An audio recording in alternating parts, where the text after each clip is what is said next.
Bonjour à tous! Si vous êtes débutant en course à pied, vous pouvez faire des progrès considérables en quelques mois d'entraînement régulier. Après quelques années de pratique régulière, la progression est généralement moins rapide car le corps s'adapte aux sollicitations de l'entraînement et la marge de progression diminue.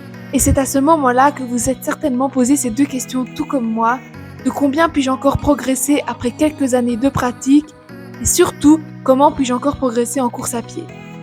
Les mots importants sont donc combien et comment. La réponse sera différente en fonction de chacun d'entre nous car nous sommes tous uniques et cela dépend évidemment du sexe, de l'âge, du temps disponible, etc. Je voudrais vous apporter aujourd'hui non pas la réponse mais une réponse en vous partageant ma propre expérience ainsi que toutes mes statistiques personnelles.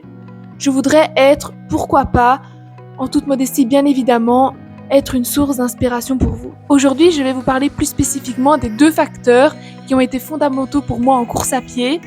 Il y a bien évidemment d'autres facteurs qui m'ont encore fait progresser à l'heure actuelle, mais j'en parlerai peut-être dans une autre vidéo. Grâce à ces deux facteurs que je vais aborder dans cette vidéo, j'ai pu grandement améliorer mes performances sur 5 km, mais aussi sur 1500 mètres, 3000 mètres et 10 km.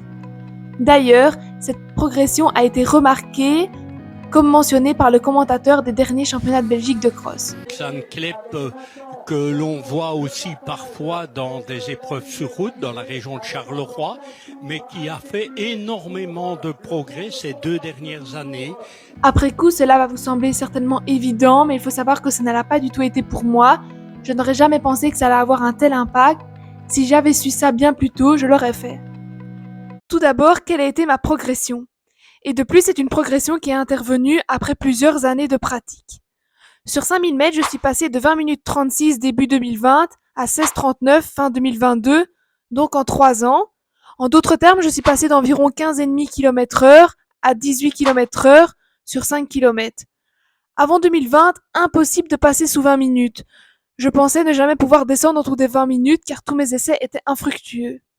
De même sur 3000 mètres, je n'avais jamais pu faire mieux que 11,42 avant 2020, puis mes performances se sont beaucoup améliorées jusqu'à atteindre 9,51 fin 2022. Pour ma progression sur route, je voudrais vous montrer l'évolution de mes temps à la corrida de Gerpine, une course classique de ma région à laquelle j'essaye toujours de participer. C'est une course vallonnée de 10 km 180 dont le parcours est toujours le même. En 2022, je suis parvenue à gagner la course pour la première fois alors que je n'avais jamais réalisé top 10. Voici une comparaison de ma course fin 2019 et fin 2022. Vous pouvez voir que mon allure au kilomètre est passée de 4,09 à 3,30 et même avec une diminution de ma fréquence cardiaque moyenne. De plus, je suis arrivée avec plus de facilité entre guillemets qu'en 2019.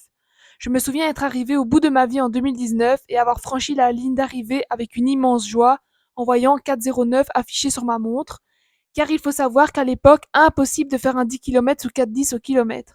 Et maintenant, je suis en 3,30. Je n'en reviens toujours pas. Quel fut le déclic de ma progression? Pour mes études, j'ai dû déménager et j'ai eu ainsi l'opportunité de m'entraîner dans un autre club d'athlétisme et avec donc d'autres entraînements. Qu'est-ce qui a changé? Le premier gros facteur est l'augmentation du volume d'entraînement incluant les fractionnés. Entre janvier 2020 et décembre 2022, mon volume d'entraînement a été multiplié par 2. Ça a été graduel sur 3 ans pour éviter de se blesser.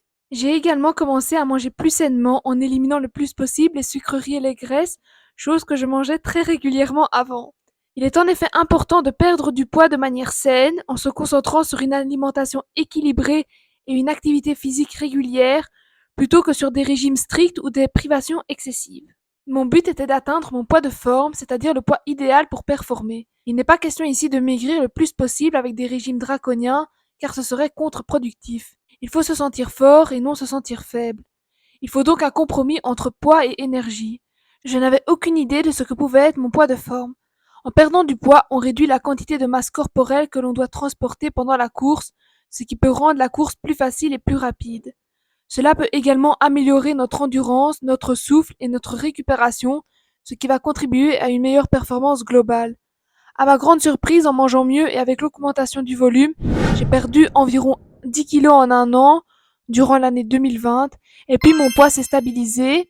Et donc le deuxième facteur fondamental, c'est la perte de poids avec atteinte de mon point de forme. Voici une estimation du gain de temps potentiel par rapport au poids perdu.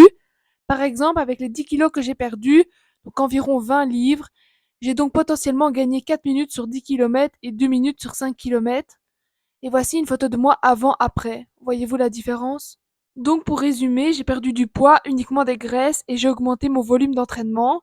Ceci m'a permis de beaucoup augmenter ma VO2 max ainsi que ma VMA, et par là même, toutes mes allures en course et à l'entraînement. Voilà, cette vidéo touche à sa fin. Vous savez maintenant comment j'ai progressé ces dernières années. N'hésitez pas à me dire ce que vous en pensez en commentaire. On se retrouve très prochainement pour une nouvelle vidéo. Bonne continuation à tous.